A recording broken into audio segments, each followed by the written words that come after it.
Welcome to the Empowered Catholic Podcast with Karen and Curtis Herbert, where we combine the best of theology, science, and coaching to inspire your empowerment.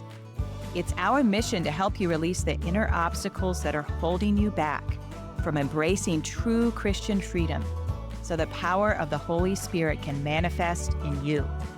So if you believe that God has more for you, if you want to believe that God has more for you, listen on, my friend. Hello and welcome to the Empowered Catholic Podcast. I'm Karen Herbert. I'm Curtis. Great to be here with you. We're really happy to be here with you. Do we have a listener comment this week, Curtis? Well, a listener said, I listen to your show and I always pick up some tips. Excellent. Well, I know we can be a little theological and, a little high too level. cerebral. So I'm very happy to hear that we are also some practical. life skills. And we are going to hit some life skills today. But what are we doing this season anyway? Well, we are entering a new season here, and this is appropriate because here we are in Lent, and we're going to talk about empowered relationships. Empowered relationships. And initially, what we're going to be focusing on is relational interactions and how we interact with people in our day.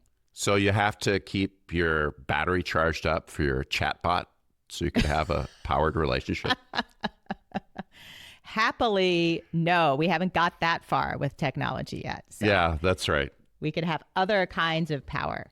And here's the thing. We have scores of conversations every day. We interact with people all the time, and we could just pass right through these conversations, and our focus is elsewhere. Yeah, and conversations, that's a big part of the relationship thing, right? It is. So we're having all these conversations, yet maybe they're just passing us by. Maybe they are. Maybe we're not thinking intentionally about how are we leaving people or what energy are we bringing to our conversations. And these are really the basis of human interaction. And wouldn't we want them to be positive and encouraging and uplifting and meaningful?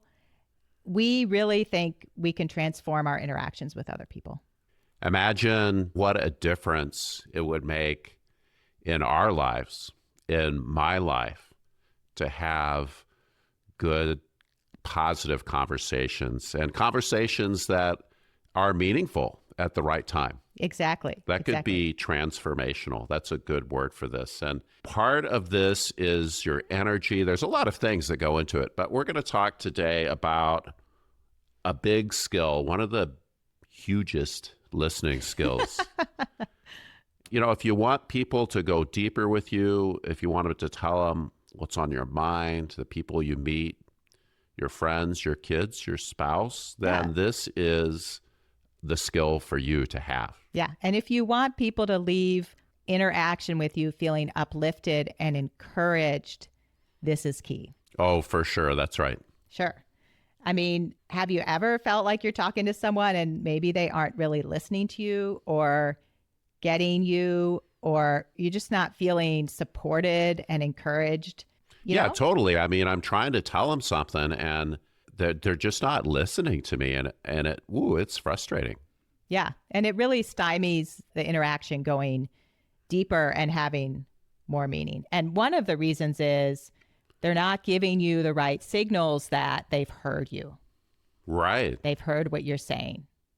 And so today we want to talk about something called acknowledgement and validation. How to acknowledge and validate another person so that A, they feel heard and supported and encouraged. B, they're open to whatever else you have to say. And C, they're willing to invest in the conversation and give it a little more meaning. So acknowledgement and validation, this is part of taking the conversation a little further, part of giving them some positivity. How about an example? Are you ready? Yeah, give it to me. Okay.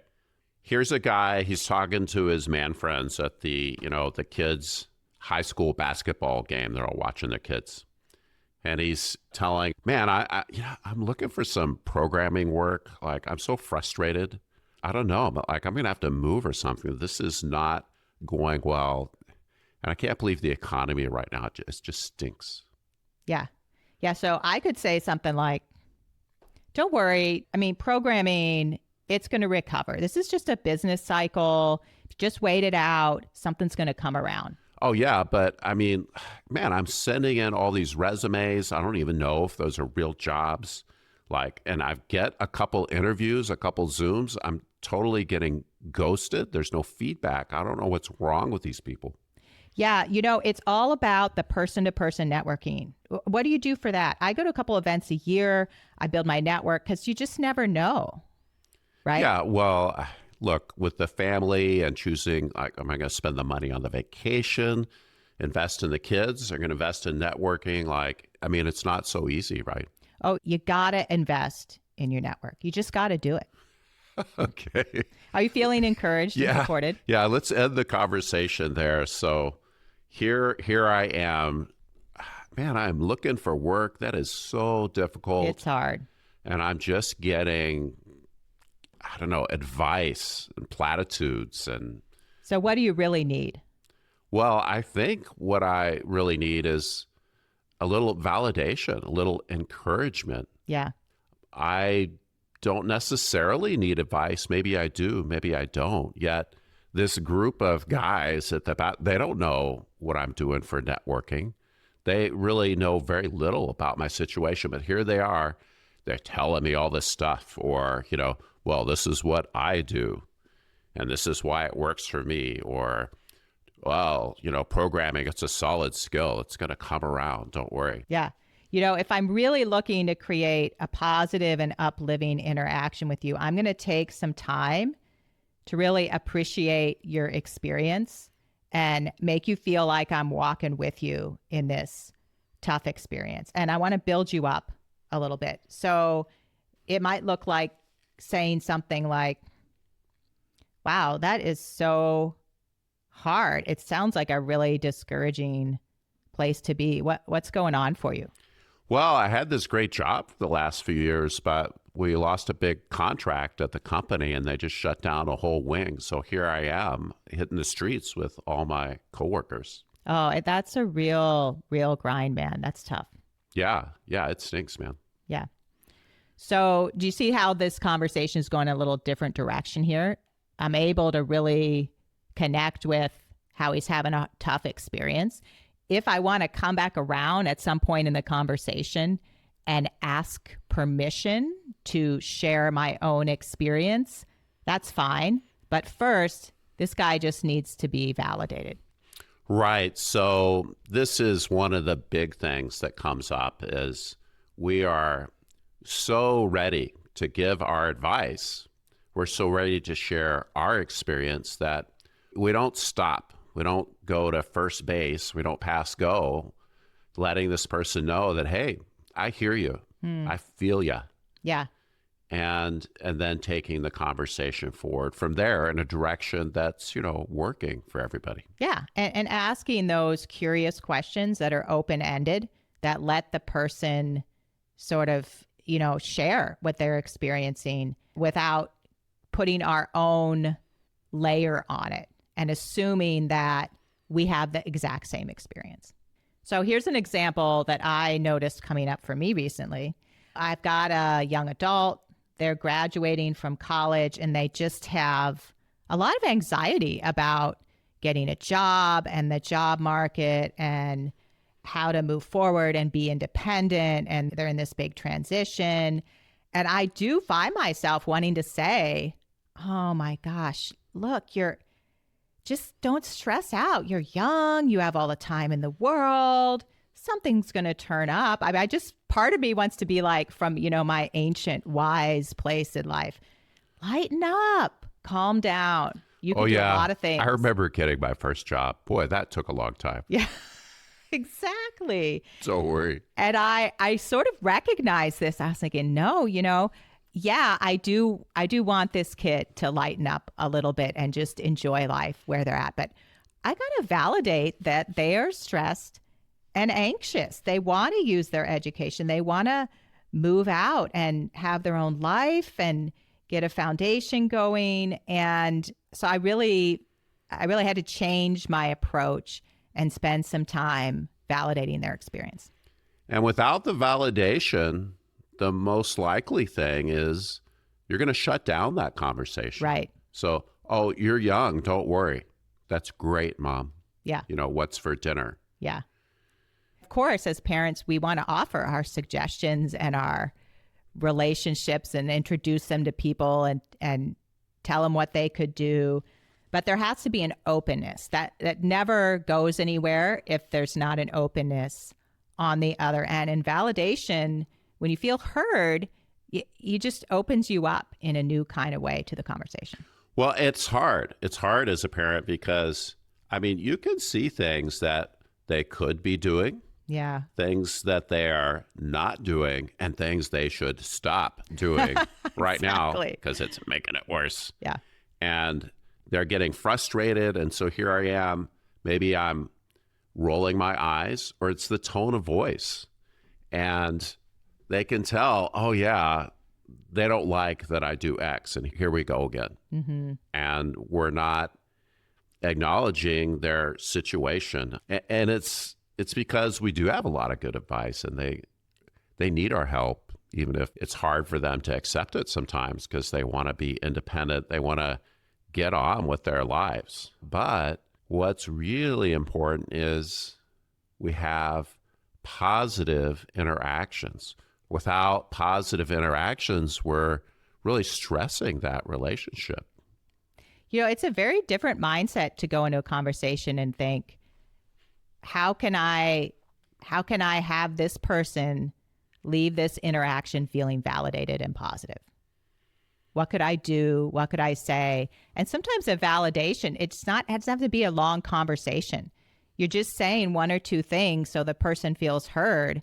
And then that can do enough to shift their mindset and allow them to move on and find their own solutions to what's going on. Yeah, and acknowledgement and validation, what's kind of surprising is you can do this in a neutral way without expressing approval or disapproval of what they're doing, what they're experiencing, what they should be doing, how they should feel.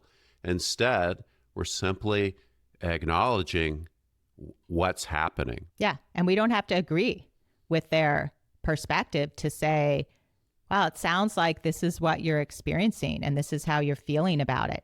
And this is what you're trying to do and accomplish in that situation. That's just a fact that we're acknowledging and noticing and observing. Karen, acknowledgement and validation, what exactly does this look like? Well, the first part is acknowledgement. And this is just pretty much observing what the person is saying and reflecting it back to them. Wow, it sounds like you're really in the thick of that job hunt, the part where it gets really tough, like a big grind and sometimes discouraging. You're really having a tough time with that person at work, with that teacher at school. Yeah. Yeah, that really sounds like a tough situation that it's hard to pull apart all the pieces and figure out what's going on. Wow, you wrecked your car and now it's in the shop and it's just a big fiasco. Yeah. Oh, that's so disappointing. I'm sure no wonder you're feeling frustrated and upset. Anyone would feel frustrated and upset in that situation. So we're giving examples now. What is it we're doing? Use your conceptual language now. What do you mean? Explain it conceptually at a more abstract level. Okay. We're hearing what the person is saying about their situation. We're reflecting it back to them, not word for word, but we're reflecting back what we're hearing about what they're experiencing. Is that what you wanted? Yeah. So you're reflecting the thing that's happening and you're acknowledging that the way they feel about it is understandable. Yes. It's relatable. It makes sense. You lost your temper and now you're having kind of a guilt hangover. Yeah, that makes sense to me. Wow. So I'm not really approving any of that yet. Boy, I can relate to it. Yeah. Yeah. It's valid. Your experience is valid, is what I'm telling you, versus denying it or pushing it away or saying something's wrong with you for having that experience. Right. And what are some ways to not do this? What are some invalidating things we do? Like with your young adult, you were saying things like, Oh, you're young. Yeah, the platitudes. The Yeah. platitudes. Oh, there's a plan for you. Oh, it'll all turn out. Well, thank goodness nobody got hurt. The thing about platitudes is they are true. It's not that they're untrue. It's just that they're not validating in the moment. We all have to come back around to the new perspective or the different perspective. And part of how we get there is validating where we are, wherever that is. And so platitudes for sure are one of them. For sure. And solving the problem, that is very invalidating. Yes. So somebody's sharing the thing with you and you immediately dive in with the advice. Oh boy, here we go. This is my opportunity to shine. Yeah. Give you lots of great advice. Sure. Another way I think is we have a similar experience. And so then we just start talking about our experience as if it's the same as the other person's experience. And really, no two experiences are ever exactly the same. So we want to be curious about the other person's experience versus inserting our own experience. Right. So sometimes it can be helpful to share a similar experience. Yeah. Yet the validation should probably come first. Right. Just letting them know, wow, that is so hard. Then maybe as the conversation evolves, that'll be an opportunity for you to share your experience without assuming it's the same thing and without kind of telling them. I mean, we can disguise our advice. Right. As, yeah. well, you know, what I do when that happens is blah, blah, blah, blah. And that's like, well, great, but you haven't heard me yet because you haven't validated me yet. Right. Another thing that's invalidating is when we tell someone to stop feeling a certain way, or, well, you just need to lighten up was my thing, right, with my kid. Oh, right. So if I'm telling you just change your feelings about something, or you shouldn't feel that way, there's something wrong with you feeling that way, well, that's extremely invalidating, even if maybe we can see that there's a disconnect in their perspective. Yeah. What's your daycare example with the kid and they're so mean to me?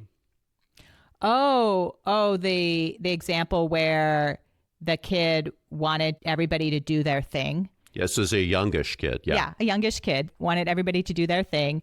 And then people didn't want to. And the kid got really upset and frustrated. And their perspective was, well, they're being mean to me. They're being mean to me. And at the time, you're sort of like, no, they're not. They're not being mean to you.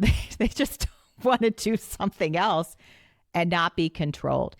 And that's a tricky one because in retrospect, I think a little validation would have been really helpful. Okay, I know they're not being mean to you, but if you are experiencing that, then a little validation comes first. Right. So here's a special needs kid, probably. Yeah. It's very likely. And part of you is thinking, oh, this is a great experience. Oh, those kids are being mean to me. No, they're not. This is actually what's happening. You're trying to explain it to them, but you skip the validation. So that kid is not listening. But what are you supposed to do? What could you do? Yeah. Well, you could say, wow, it sounds like you're really upset right now and you feel disconnected and like you're being left out. Yeah. Yeah. That makes a lot of sense. You know, and then at some point you can suggest, well, what do you think we could do? What would be a good approach in this situation? And see if there's any openness. So at some point you could move into problem solving. You could. What do you think we could do? Or there might be a way to reframe the experience depending on what's going on and help them see it in a different way. Yeah. So just because you're validating doesn't mean you can't offer other perspectives at some point, but the validation has to come first. In our practitioner training and our master practitioner trainings, we talk a lot about how to reframe someone's perspective, but you have to have this foundation before there's an openness to a reframe. We're teaching a skill, yet let's acknowledge, Karen, that conversations, relationships are complex. Yes. And a lot of other things can be happening at the same time. And there's a place for acknowledgement and validation, yet there are other things that may be also vital. So here's an example. I like my Harriet Lerner books because She is great. well, she's got permission to share all this stuff. So here's a lady that her daughter, it's at some terrible time, like families everywhere, it's Christmas Eve, and her daughter is confronting her, saying, Mom, you got divorced from Dad. You ignored me while you dealt with your own problems. Now I have these terrible relationships with men. I'm breaking up my latest relationship. I'm depressed. All these things have happened because you did all these things to me, and my life is miserable because of you, Yeah. Mom. Ouch. And it was really shocking, yet this woman did something remarkable. In that moment, she bit her tongue. Ouch. She did not jump in there and start defending herself, although she knew she was going to have to draw some boundaries at some point. She's going to have to maybe set the record straight. What she did in the moment, though, is started asking questions about, why do you think that? Why is kind of a tricky question. You have to use the right tone, but what are some examples? What was happening? How did you experience that? And she let her daughter just unload on her for quite a bit of time. And as that started to draw to a close, she said, boy, you've given me a whole lot to think about. And I'm so sorry that you were suffering in that way during the divorce and you were feeling so ignored. And I know that divorce impacts relationships of the children, and you've had all these difficult relationships. So she did a lot of acknowledging, repeating what she'd been told, kind of validating how painful it was. And then she said, I have to think about all this, and let's have another conversation. Can we talk in a week? Or whatever it was. And I don't remember, maybe she had to write a letter or something if they weren't talking. And at some point, the mom had to say, look, I've heard you. I know you're going through a lot of things. It's very hard, yet you have to be responsible for your own relationships. I may have contributed to your situation. I never meant to. You have to own that because there's nothing I can do to rescue from these kinds of adult situations. Right. It's so powerful, the desire to defend ourselves, especially if we're like, I don't agree with that perspective. Yet investing in the listening, the acknowledging, the validation opens up everything for real growth and for that back and forth to take place and for perspectives to shift and for there to be healing and growth in the relationship. So most of the time, there's a way in that relationship to acknowledge and validate what's happening and what they're experiencing, what they're feeling, yet do some of these other things that you have to do to create your boundaries, to draw some lines, all the other things that may be important. And really, Curtis, a lot of what we're talking about here is just a simple way to love another person, to acknowledge their dignity and the validity of their experience, whatever it is, whether we agree with it or not, to allow them to feel heard and accepted as a person in their experience, and simply to love them and walk with them. Joseph Piefer says, love is a way of turning to the loved one and saying, it's good that you exist. It's good that you are in the world. And simply seeing them, you know, the words fail a little bit. That's an analogy. Right. But to see them, embrace them, hear them, all these things, it's part of loving them. Exactly. So here's a little task you could embrace if this seems good to you. I invite you over the next week, and when you enter into interactions with people, to think to yourself, how can I validate this person? What can I do for them to leave this conversation and feel encouraged and inspired and positive and uplifted?